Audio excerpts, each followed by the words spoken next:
हम मिलकर के गति से हरियाणा को आगे बढ़ाने का काम करेंगे। अगर किसी व्यक्ति के ऊपर कोई आंच आती है तो पक्ष विपक्ष नहीं होता, गरीब परिवार के बच्चे को भी नौकरी देने का निरंतर ये काम करती रहेगी। धन्यवाद। भारत माता की।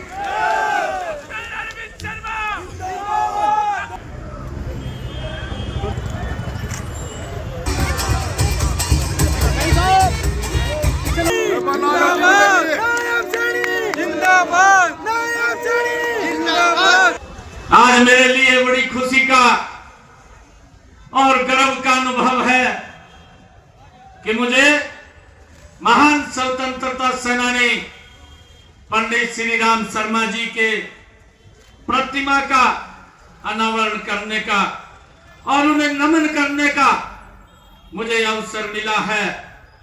पंडित श्री राम शर्मा जी एक सच्चे देशभक्त, सम्मानित राजनेता, प्रखर लेखक, समाज सुधारक, शिक्षा प्रेमी, सबसे बढ़ करके वो गांधीवादी भी थे। यह प्रतिमा केवल एक मूर्ति नहीं है, यह उनके जीवन के उन आदर्शों का, मूल्यों का प्रतीक है जिनके बल पर उन्होंने अपना जीवन राष्ट्र को समर्पित किया था। ऐसे महापुरुषों की प्रतिमा उनकी याद को तो ताजा रखेगी, साथ ही हमारी नई पीढ़ी, आने वाली पीढ़ियों और उनके जीवन मूल्यों, आदर्शों और सिद्धांतों से सीख लेने की प्रेरणा भी यह हमें देती रहेगी। यह हमें प्रेरित करेगी कि हम भी अपने जीवन में सच्चाई, ईमानदारी और देशभक्ति के आदर्शों को अपनाएं। और मैं आप लोगों को एक विश्वास ये दिलाता हूं, ऐसे महान स्वतंत्रता सेनानी पंडित श्री राम शर्मा जी के जब हम प्रतिमा का भाइयों अनावरण किया है तो मैं आप लोगों को ये विश्वास भी दिलाता हूं कि ये सरकार, ये तीसरे टर्म की सरकार आदरणीय नरेंद्र मोदी जी के नेतृत्व में हरियाणा का नॉन स्टॉप विकास करेगी। हम मिलकर के गति से हरियाणा को आगे बढ़ाने का काम करेंगे भाइयों, बिना भेदभाव के करेंगे। और मुझे खुशी है इस बात की कि लगातार, क्योंकि राजनीति के अंदर कई लोग विपक्ष पक्ष जो अपनी बात करता है वो अपने तरीके से अपनी बातों को कहता है, परंतु भाइयों अगर किसी व्यक्ति के ऊपर कोई आंच आती है तो पक्ष विपक्ष नहीं होता। मैंने देखा है जब हमने ये बात कही थी कि हम 25,000 युवाओं को भाइयों नौकरी रिजल्ट निकालने के लिए तैयार थे, जब मैंने 12 मार्च को ये जिम्मेवारी ली थी कि हम 50,000 युवाओं को नौकरी देंगे, भाइयों मैंने ये शब्द कहे थे, हम लगातार गति से काम कर रहे थे, परंतु कुछ लोगों ने उसको भी भाइयों धूमिल करने का काम किया है।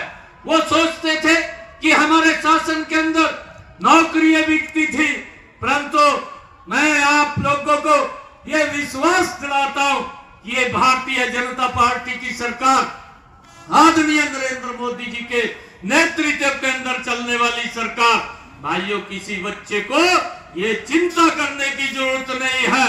बिना पर्ची, बिना खर्ची लगातार गरीब परिवार के बच्चे को भी नौकरी देने का निरंतर ये काम करती रहेगी। और हमने भाइयों इतिहास में ये पहली बार हुआ है, इतिहास में ये पहली बार हुआ है, एक समय के अंदर 25,000 युवाओं को बिना पर्ची, बिना खर्ची के हरियाणा के अंदर नौकरी देने का काम ये हमारी सरकार ने किया है। भाइयों मैं आज ऐसे महान व्यक्तित्व की प्रतिमा के अनावरण के ऊपर आया हूं, परंतु मैं कुछ नहीं है ज्यादा बोलना चाहता। मैं इसलिए नहीं बोलना चाहता, हरियाणा प्रदेश के लोग उनके कार्य को जानते हैं, उनको मालूम है हरियाणा प्रदेश के लोगों को जब वो सत्ता के अंदर रहे हैं उन्होंने क्या क्या गुल खिलाए हैं। भाइयों, जब ये चुनाव चल रहा था किस प्रकार की बातें करते थे। भाइयों, एक बार भी विरोध नहीं किया, एक बार भी नहीं कहा। इस प्रकार की बातें करते थे।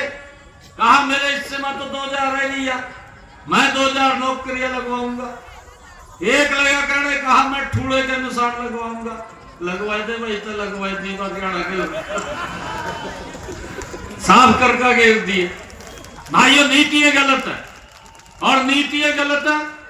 मैं आज आप लोगों को विश्वास दिलाता हूं, जब हम तीसरी टर्म की सरकार नॉन स्टॉप चला रहे हैं तो भाइयों 2029 के अंदर भी आप सबके आशीर्वाद से ये लगातार सरकार भाइयों नरेंद्र मोदी जी के नेतृत्व में रहने वाली है हरियाणा के अंदर। और मैं आपको मैं ये भी विश्वास दिलाता हूं कि भाइयों, जो भी हरियाणा प्रदेश के विकास की बात है, चाहे समस्याओं की बात है, ये सरकार बिना भेदभाव के हरियाणा प्रदेश को आगे बढ़ाएगी। नहीं तो भाइयों कुछ और नहीं मिला, झूठ ही बोल दिया।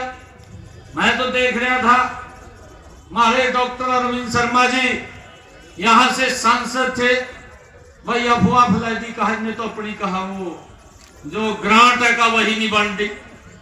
हमारे लोग बोले बात मैं के भाई नहीं भी बांटी होगी, और जब की इसने सारी बांट दी।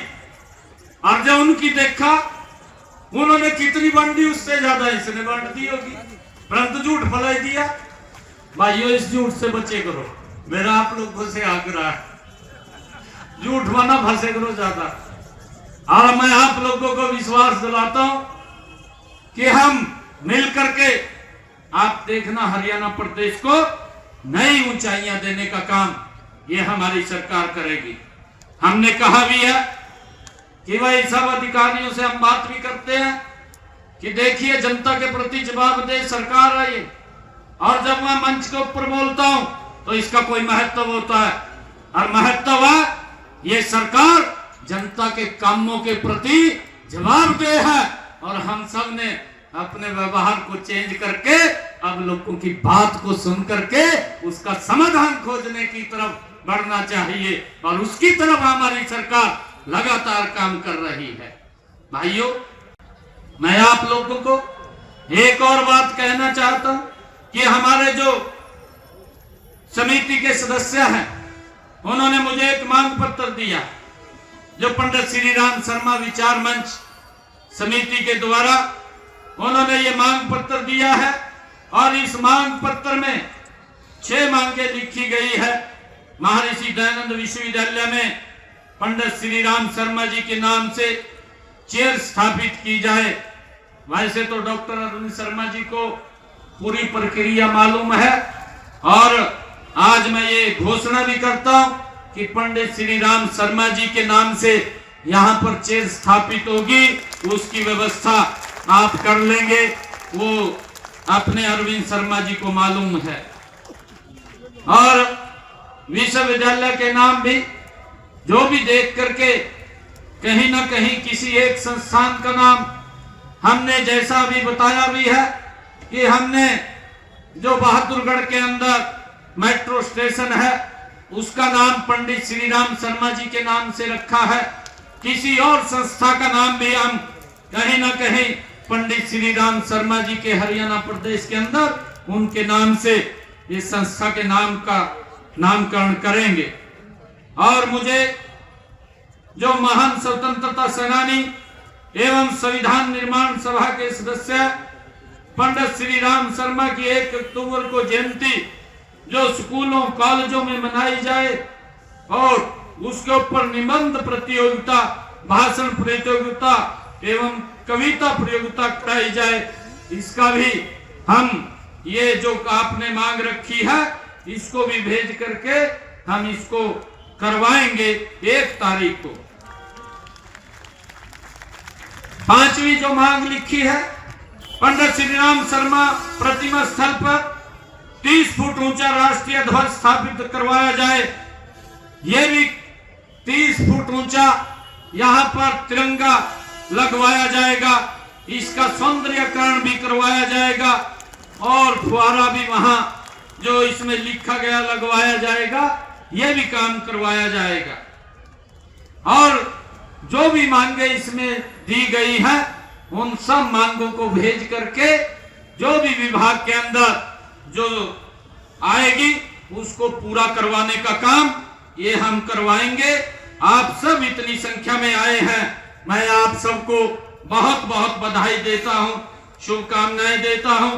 अंत में मैं इस गौरवपूर्ण कार्यक्रम में भाग लेने का जो मुझे अवसर प्रदान करने के लिए मैं पंडित श्री राम शर्मा विचार मंच का आभार व्यक्त करता हूं, उनका धन्यवाद करता हूं। एक जोरदार जयकारे के साथ भारत माता के, भारत माता के, वंदे वंदे। हमारे कुछ ये सीपीएलओ के भाई पीछे खड़े हैं, वही देखिए। मैं आपको बता रहा हूं, किसी भी व्यक्ति के अधिकार को भाइयों नीचे नहीं रहने दिया जाएगा, ये सरकार ऐसी है। परंतु एक सिस्टम में रह करके हमें चलना होगा, क्योंकि जब सिस्टम में चलेंगे तो उस तरीके से हम चलें। कोई भी अगर आपकी बात होगी, समस्या होगी, बिल्कुल सुन करके उसको दुरुस्त किया जाएगा। परंतु आप सब लोग मजबूती से हरियाणा प्रदेश के इस विकास के अंदर आदरणीय प्रधानमंत्री जी के उस सपने को जो उन्होंने सपना लिया 2047 में ये विकसित राष्ट्र बने, ये हमारा हरियाणा भी कंधे से कंधा मिला करके आदरणीय मोदी जी के साथ विकसित हरियाणा बनाने में महत्वपूर्ण भूमिका अदा करेगा। बिना भेदभाव के, बिना क्षेत्रवाद के भाइयों हरियाणा प्रदेश को मजबूती से आगे बढ़ाने का काम करेंगे। आप सबका बहुत बहुत धन्यवाद। जय हिंद, जय भारत, जय भारत। ये इलाका, ये जो झज्जर और रोहतक, ये पुराना रोहतक था, पुराना रोहतक जिला था। इसने कई स्वतंत्रता सेनानी और कई कर्मठ नेता दिए। पंडित श्री राम शर्मा जी जिनमें से एक नाम है, पंडित भगवत दयाल जी हमारे बेरी से, झज्जर से। पंडित श्री राम शर्मा जी झज्जर से, जिला उस समय रोहतक ही हुआ करता था। और उसके बाद आप आ जाओ पंडित नेकी राम शर्मा जी, एक और भी लाल हुए जो खरर में, पंडित चिरंजीलाल शर्मा जी भी खरर में हुए, वो भी इस झज्जर रोहतक जिले की शान थे। तो इस तरह से इस जिले ने बहुत सारे स्वतंत्रता सेनानी और आपके कर्मठों को इसमें जन्म दिया है। और जो ये इलाका है माननीय मुख्यमंत्री जी, ये रोहतक, झज्जर, आपका कलानौर, बेरी, बादली, कोसली, ऐसा इलाका है, ये शहीदों का, वीरों का, बहादुरों का, स्वतंत्रता सेनानियों का इलाका है। इस इलाके का देश की आजादी के लिए बहुत बड़ा योगदान इस इलाके का है। नमन करते हम इस इलाके के शहीदों को, नमन करते हम स्वतंत्रता सेनानियों को, जो आज हम स्वतंत्रता की इस मौके पर हम जो खुली हवा में सांस ले रहे हैं और आजादी के बाद आजादी को बरकरार रखने का भी काम इस इलाके ने बेखूबी किया है। तो मैं आपको कहूंगा, जितनी मांगे हमारे जो अशोक दीक्षित जी ने जो रखी है, उन सभी मांगों का मुझे पूरी उम्मीद है कि आप गौर करेंगे। और उन मांगों को गौर नहीं, आपका दिल बहुत बड़ा है, उन मांगों को आप पूरी करने की पूरी कोशिश करेंगे। हमारी माताएं, बहनें, महिलाएं मोदी जी के नेतृत्व में जहां भी इनको आवाज जाती है वहीं ये पहुंचती है, क्योंकि इन सबको पता है कि माननीय प्रधानमंत्री नरेंद्र मोदी जी बहनों का, महिलाओं का विशेष ध्यान रखते हैं। जिस तरह से मोदी जी ध्यान रखते हैं, उसी तरह से मुख्यमंत्री जी भी ध्यान रखते हैं युवाओं का, नौजवान युवाओं का, महिलाओं का, बुजुर्गों का, तरह तरह की, किसान हो, खेती हर मजदूर हो, हमारा एससी समाज हो, बीसी समाज हो, ओबीसी समाज हो, हर समाज का, कर्मचारी हो, व्यापारी हो, छोटा व्यापारी, बड़ा व्यापारी, हर एक समाज का, हर एक कैटेगरी का ध्यान भारतीय जनता पार्टी रखती है। और भारतीय जनता पार्टी इसी तरह से आपके साथ मिलकर के आगे बढ़ती है। मैं एक बार फिर से आप लोगों का धन्यवाद करना चाहूंगा, इस इलाके का भी, क्योंकि पूरे हरियाणा से थोड़ा करके हर जगह से जिसको भी पता लगा आप लोग पहुंचे हैं कि तीसरी बार जो सरकार बनी हमारी भारतीय जनता पार्टी की, तीसरी बार हरियाणा में सरकार बनी, मुख्यमंत्री नारायण सैनी जी बने, हर जगह जाकर के मुख्यमंत्री जी धन्यवाद कर रहे हैं कि भी जनता का, 36 बिरादरी का बहुत धन्यवाद कि आप लोगों ने आशीर्वाद दिया, आप लोगों ने मोहर लगाई, जो केंद्र सरकार की, हरियाणा सरकार की जो योजनाएं थी उन पर मोहर लगाई और तीसरी बार भारतीय जनता पार्टी की सरकार बनी। तो मेरे बुजुर्गों, साथियों, आपका तहे दिल से धन्यवाद। मैं मुख्यमंत्री जी का एक और बात के लिए भी धन्यवाद करूंगा कि आपने मनोहर लाल खट्टर जी के नेतृत्व में हमारे को प्रहावर वाली की जमीन का जो कांग्रेस ने जो अड़ंगा लगाया था वो क्लियर करके प्रहावर वाली जमीन दी। तो आपका और मनोहर लाल जी का भी इस मौके पर हम धन्यवाद करते हैं कि आपने उस जमीन वाला रगड़ा मेटा। और भाई जमीन, और अब मेरी ये प्रार्थना है आपसे, ये गौड़ ब्राह्मण प्रचारणी संस्था, ये देश की बहुत बड़ी, उत्तर भारत की नहीं बल्कि देश की बहुत बड़ी संस्था है। माननीय मुख्यमंत्री जी, एक मिनट, ये बहुत बड़ी संस्था है, इस पर आप गौर करें। इस संस्था में एक बार जो है आप इसको गौर करके इसके या तो चुनाव कराओ या इसमें एडमिनिस्ट्रेटर लगे, इसका भी आपने बहुत ध्यान रखना है।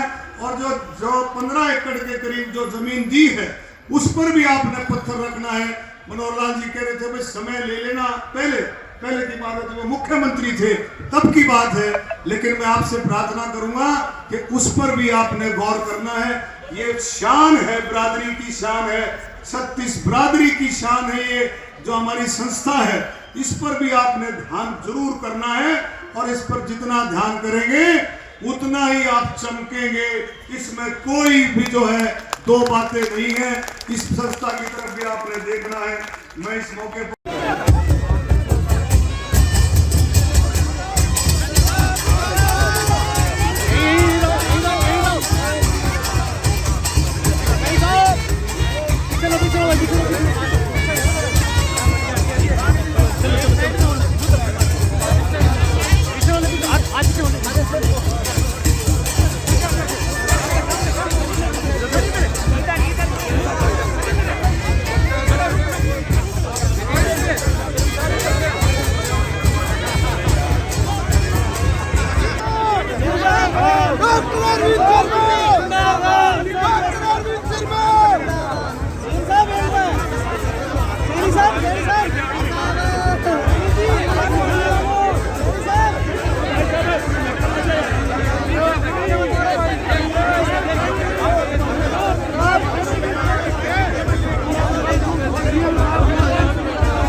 थोड़ी